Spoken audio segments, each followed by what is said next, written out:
오늘 이야기 나눌 이 환절기 질환, 아무래도 복통을 좀 유발하는 것 같은데요. 이게 어떤 질환이에요? 네, 이 가을철에 특히나 더 주의해야 하는 복통을 유발하는 질환은요, 바로 식중독입니다. 식중독. 가을인데? 지금 쌀쌀해졌는데 그거는 식중독은 여름에 조심해야 되는 거 아니에요? 그렇죠. 그렇게 많이들 생각하시는데요. 사실 식중독은 1년 365일 늘 위험도가 있기 때문에 주의를 해야 하거든요. 근데 그중에서도 여름철 다음으로 많이 식중독이 발생하는 계절이 바로 지금 같은 가을철이에요. 가을이요? 네, 아무래도 가을철에는요, 우리가 쌀쌀하다라고 생각하지만 사실은 일교차가 큰 거거든요. 그러니까 아침, 저녁은 쌀쌀하지만 낮에는 기온이 충분히 올라갑니다. 그래서 음식물을 그냥 상온에 그대로 방치했다가는 이 낮 동안에 오히려 세균이 많이 번식하면서 식중독이 생길 위험성이 더 높아질 수밖에 없는 거죠. 선생님, 그럼 식중독은 어떤 균에 의해서 발생하게 되는 거죠? 이 식중독을 주요하게 일으키는 미생물들을 좀 보면은 이제 황색 포도상구균이 가장 많고요. 그다음에 살모넬라균이나 장염, 비브리오균, 그리고 클로스트리디움 퍼프리젠스나 병원성 대장균 5157이라고 부르는 게 있죠. 또 노로바이러스 등이 있습니다. 그런데 2019년부터 2024년까지 5년간의 통계를 살펴보면 가을철에 발생하는 식중독균에는 살모넬라가 제일 많았습니다. 그다음이 병원성 대장균 이제 5157이었고요. 그다음이 클로스트리디움 퍼프리젠스가 그다음으로 나왔습니다. 그러니까 순서가 좀 살모넬라 이거 많이 들어봤어요. 맞아요, 네, 맞아요. 네, 네. 근데 이게 가을철 식중독의 1위였구나. 그러면 이게 어떤 경로로 살모넬라에 우리가 감염되게 됩니까? 예, 살모넬라균은 닭이나 오리 같은 가금류 이런 것들이 가장 흔한 감염원입니다. 그리고 뭐 날달걀이나 잘 익히지 않은 달걀, 그리고 또 이 오염된 육류도 또 다른 이 감염원이 되고 있고요.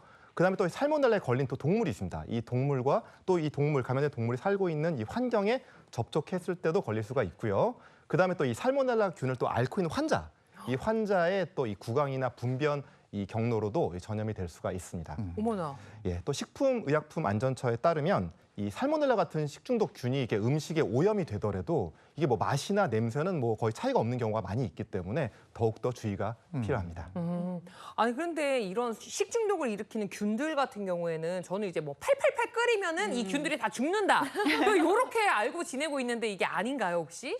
사실 거의 맞는 말이기는 해요. 균마다 다르기는 하지만 가장 흔하게 식중독을 유발하는 살모넬라균이나 병원성 대장균 같은 경우는 열에 약하거든요. 그러니까 한 75도 정도 이상의 온도에서 한 1분? 1분에서 길게는 3분 정도, 이 정도만 소독을 한다라고 해도 거의 다 죽기는 합니다. 근데 문제는 이후에 상온에 방치를 하면 다른 균들도 있고 이런 것들이 다시 번식할 확률이 올라가거든요. 그래서 내가 당장 음식을 먹을 게 아니라면 오히려 냉장고나 냉동고에 보관을 했다가 먹기 직전에 꺼내서 데우시는 게 낫죠. 아니, 저희 집이 지금 딱 그래요. 사실 아침, 저녁으로는 꽤 쌀쌀하다 보니까 당연히 실온에 이거든요. 네. 냉장고에 넣지 이제는 않는데. 그래도 된다, 이렇게 네네.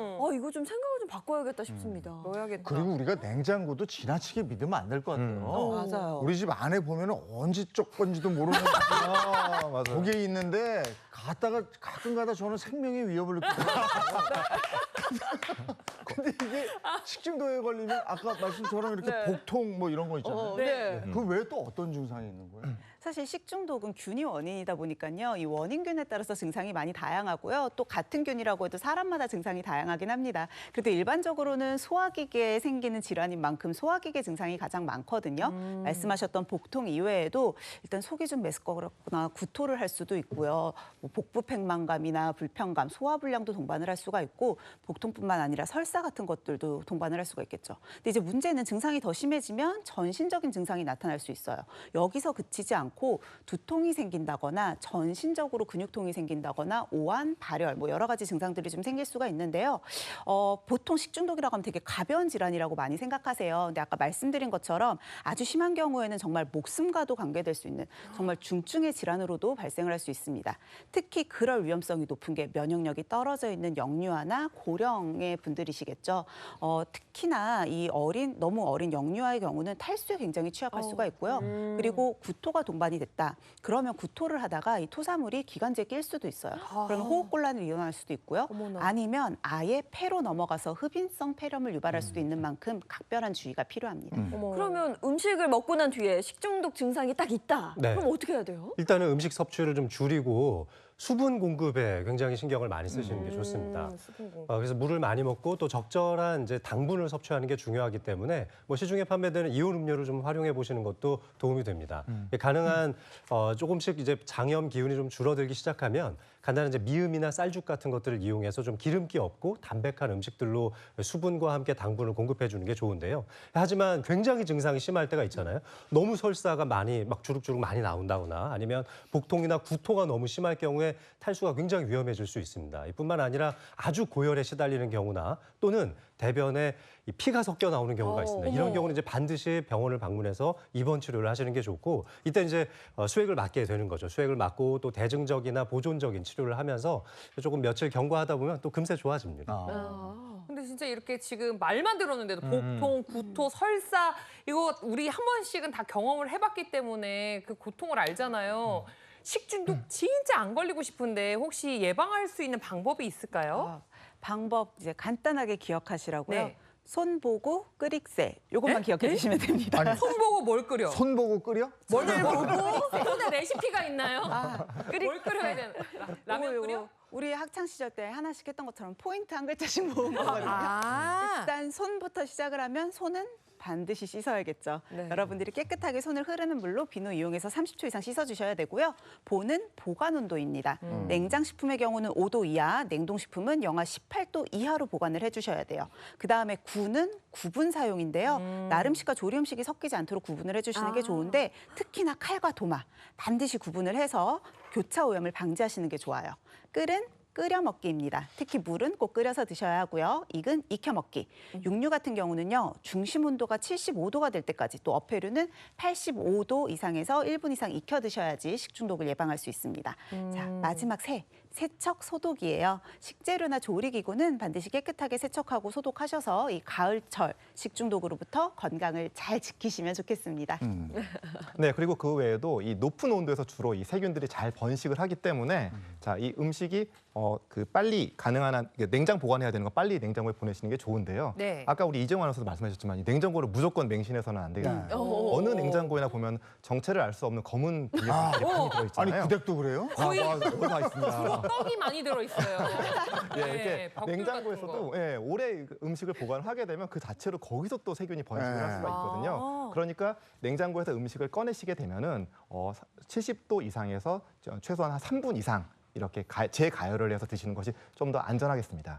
그리고 한 달에 한 번 정도는 이 냉장고를 다 세척을 하시는 것이 이 식중독 예방에 큰 도움이 되겠습니다. 그거 한 달에 한 번이라고 그러셨나요? 힘들겠는데요. 몇 년에 한 번 이사 갈 때 하는 거 아니에요? 그렇죠. 자, 가을철에 걸리기 쉬운 식중독에 대해서 알아보고 있는데요. 근데 실내에서만 이런 게 아니고 가을에는 야외에 많이 나가잖아요. 네. 저도 산 좋아해서 산에 가는데 그냥 보고 지나가야 되는데 꼭 이렇게 이 풀이라든지 아니면 거기 버섯들 있어요.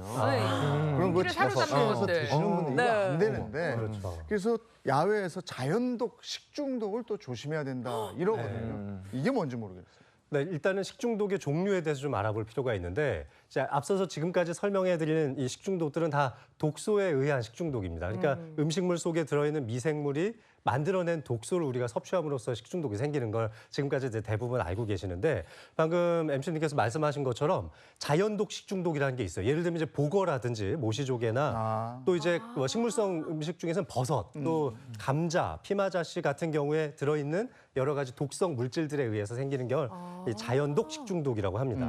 그 외에도 이제 화학 물질이나 또 세균 그 자체에 의해서 식중독이 생기는 화학적 식중독이나 세균성 식중독도 있습니다.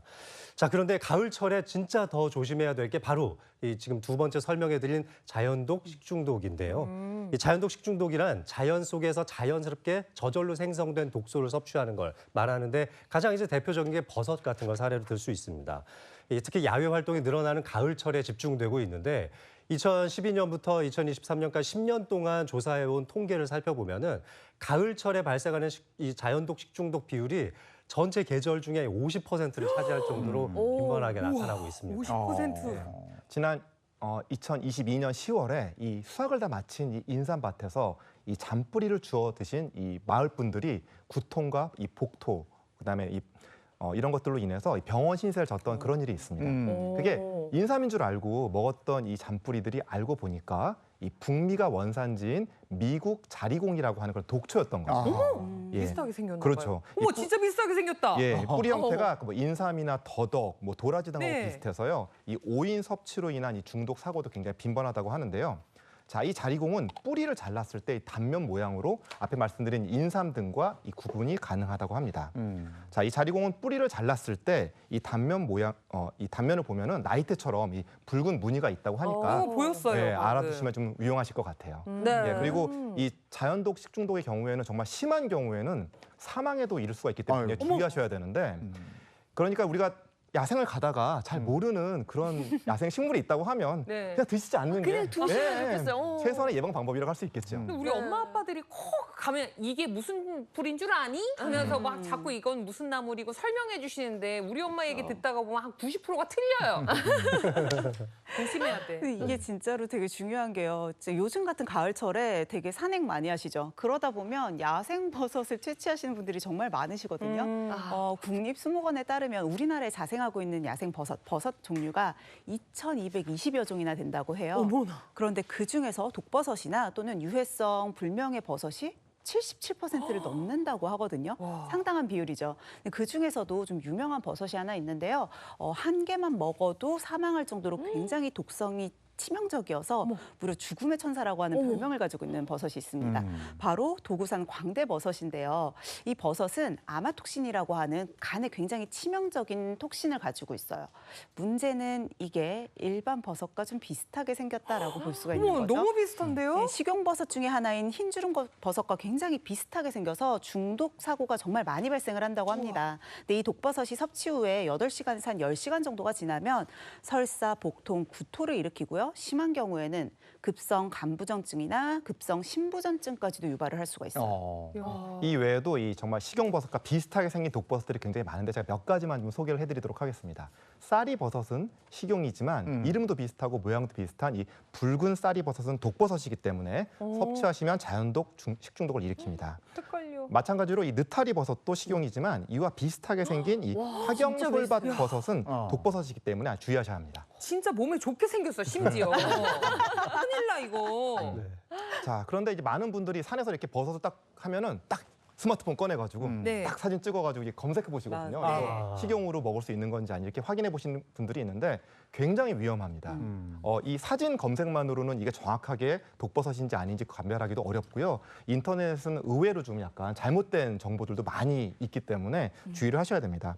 특히 뭐 독버섯을 가열하거나 뭐 조리하거나 이러면은 이 독소가 빠진다 이런 것들은 아주 잘못된 상식이니까 네. 특히나 더 주의하셔야 예. 합니다. 아니 네. 여러분 제발 버섯은 시장에서 제발 안 하겠어. 마트에서 네. 맞아요. 네, 잘 많이 있습니다. 거기서 사 드시는 게 좋지. 이렇게 그냥 무턱대고 괜찮은데?